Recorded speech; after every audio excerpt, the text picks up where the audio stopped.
데스크에서 많이 이렇게 질책도 당하고 힘들었다는 얘기를 들었습니다. 또 한편으로 그걸 안 하다 보니까 개별적인 전화가 너무 와서 저도 엄청나게 괴로웠습니다.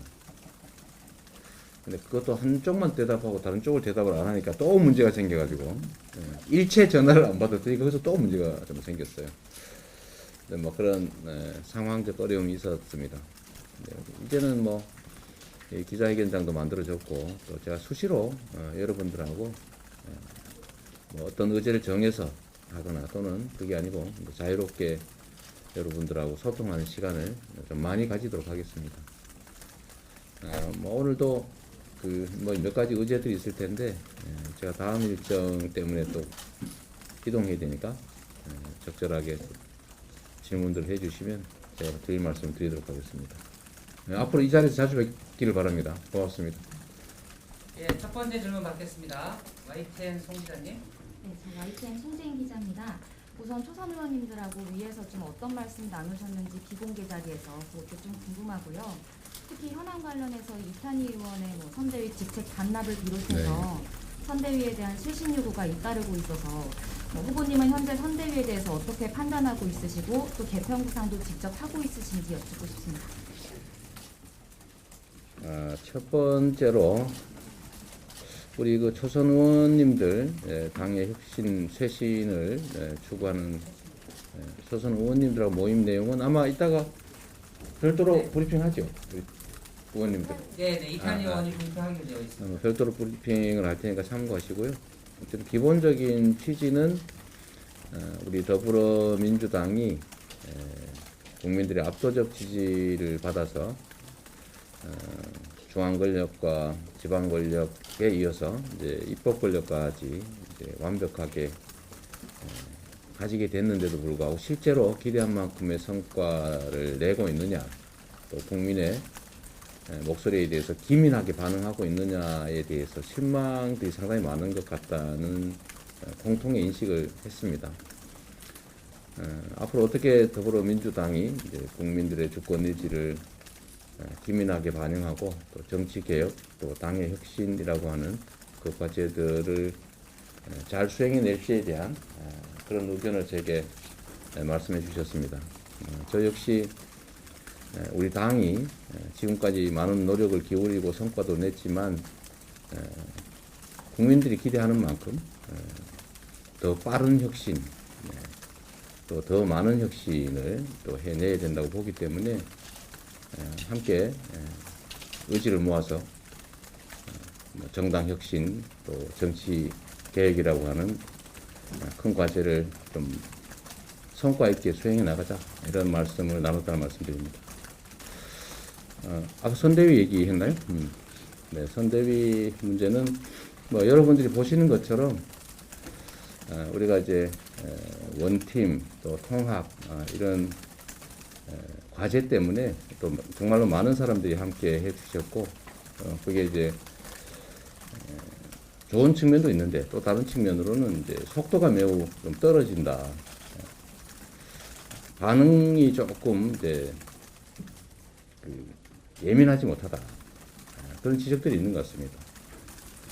선거 일은 다가오는데 실제로 더불어민주당의 지금 현재 선대위가 국민들의 요구나 기대에 부응할 만큼 신속하고 또 기민하게 성과 있게 활동하고 있는지에 대해서 많은 분들이 의구심을 좀 가지게 된 것 같습니다. 어떻게 해결할지에 대해서 여러 의견들이 분출하고 있는 상태여서 저로서는 좀 지켜보고 있는 상황이고 역시 이제 국민의 정당이고 당원의 정당이기 때문에 제자리 찾아서 신속하게 필요한 활동들을 하게 될 것이다라고 기대합니다. 네, 두 번째 질문 받겠습니다. 채널A 최 기자님. 네, 채널A 최수연이라고 합니다. 오늘 윤석열 후보께서도 특검을 받아야 선거가 가능하다고 하셨고 후보님께서는 부산은행 수사 전제로 특검을 하시겠다고 하셨는데요. 혹시 부산은행 수사를 빼고도 특검이 가능하다고 보시지는 않는지, 또 만약에 검찰 수사 되더라면 언제까지 하실지 궁금합니다. 윤석열 후보께서 조건을 붙이는 게 저는 이해가 안 됩니다. 본인이 잘못한 게 없으면 피할 이유가 없죠. 잘못을 인정한다면 빼야 되겠지만 본인이 잘못한 게 없다면 그건 빼고 하자 이런 주장은 하지 않으실 걸로 생각합니다. 저는 이 화천대유 관련된 이 자금 조달 과정 또는 개발이익 분배 과정, 그 다음에 공공개발 포기 과정, 또 민간개발 강요 과정, 또 개발이익의 실제 이제 부정한 사용처 등이 당연히 규명돼야 되는데 이 점에 대해서 저는 수사가 매우 미진하다 이렇게 현재 상태로 판단하기 때문에 제가 조건 붙이지 않고 아무 때나 여야 합의해서 특검하는 것이 바람직하다 이렇게 생각합니다. 그렇게 하는 것이 저의 무고함도 이제 재차 확인하는 그런 과정이 될 것이고 또 실제로 이 사건에서 부정한 행위를 저질렀고 또 그 부정한 행위를 저지른 결과물을 부정하게 취득했던 국민의힘 관련자들 또는 국민의힘의 후보 이분들에 대해서도 엄정한 조사와 상응하는 책임을 반드시 물어야 된다라고 생각합니다. 이런저런 조건 붙이지 말고 이건 하고 저건 하지 말자 이러지 말고 관련된 모든 사안에 대해서 툭 털어놓고 완전하게 진상 규명하고 잘못이 있으면 엄중하게 책임을 묻고 또 책임을 지는 그런 특검이 되면 좋겠습니다. 네, 마지막 질문인데요. 마지막 질문에 앞서서 잠시 당부 말씀드리겠습니다. 마지막 질문 답변이 끝나면 후보님은 바로 고척돔으로 이동을 하시게 됩니다. 사전에 제가 양해를 구했고 심사일정이 맺으신 만큼 못한 질문하시기 위해서 후보님 차량 탑승까지 같이 간다거나 이러면 또다시 어수선한 현장이 재현되기 때문에 앞으로 후보님 약속하신 것처럼 이곳에서 안정적이고 여러분들과 효율적인 질문응답을 많이 나눌 테니까 오늘은 마지막 질문 답변 이후에 후보님 신속하게 이동할 수 있도록 협조 바랍니다. JTBC 황 기자님 질문해 주십시오. 네, 후보님 방금 전에 페이스북에 입장을 내셨다니까 조금 이제 질문들 저희가 취약하는 과정에서 네네네. 조금 길게 드리겠습니다. 그러세요. 네. 뭐 한 번 할 때 한 2개 하셔도 됩니다. 방국민 재난적으로 보지 않겠다고 네. 밝히셨는데 최근까지도 강하게 필요성 이제 주장을 하셨는데 네. 왜 선회하게 되셨는지 좀 이유가 궁금하고요. 그리고 한 언론사와 인터뷰에서 기재부 예산 기능 분리 주장하셨는데 어떤 고민이 담기셨는지 그리고 기재부 분리 주장하시면서 전국민 재난지원금은 보조 안 한다 이렇게도 말씀을 하신 배경도 좀 궁금합니다. 네. 기재부의 그 예산 기능을 제가 좀 분리할 필요가 있다라고 말씀드린 이유는 기재부가 예산 기능을 다 가지는 게 진리거나 그게 뭐 100% 옳기 때문이 아니라 그건 하나의 판단의 결과물이다라는 생각 때문입니다. 일단 뭐 외국의 사례를 보거나 또 우리 정치사를 보거나 기재부가 예산 기능을 가질 때도 있었고 분리될 때도 있었기 때문에 그거는 분리할 수도 같이 가질 수도 있다고 생각합니다.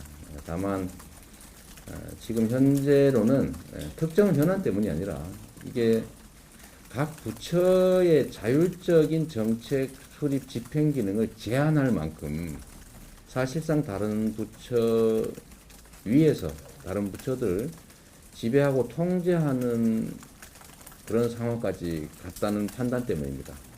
그래서 각 부처들이 고유한 행정 목적을 충실하게 자율적으로 달성할 수 있도록 하려면 이 예산을 가지고 다른 부처를 실질적으로 통제하는 그런 상황을 좀 제한할 필요가 있겠다는 판단 때문에 예산 기능을 분리하는 것을 필요하다라고 생각하게 됐습니다. 전국민 재난지원금 문제는 저는 지금도 전 국민에게 지급하되 소상공인을 위한 일종의 소비 쿠폰을 지급하는 것이기 때문에 이중 재정 효과가 있다고 봅니다.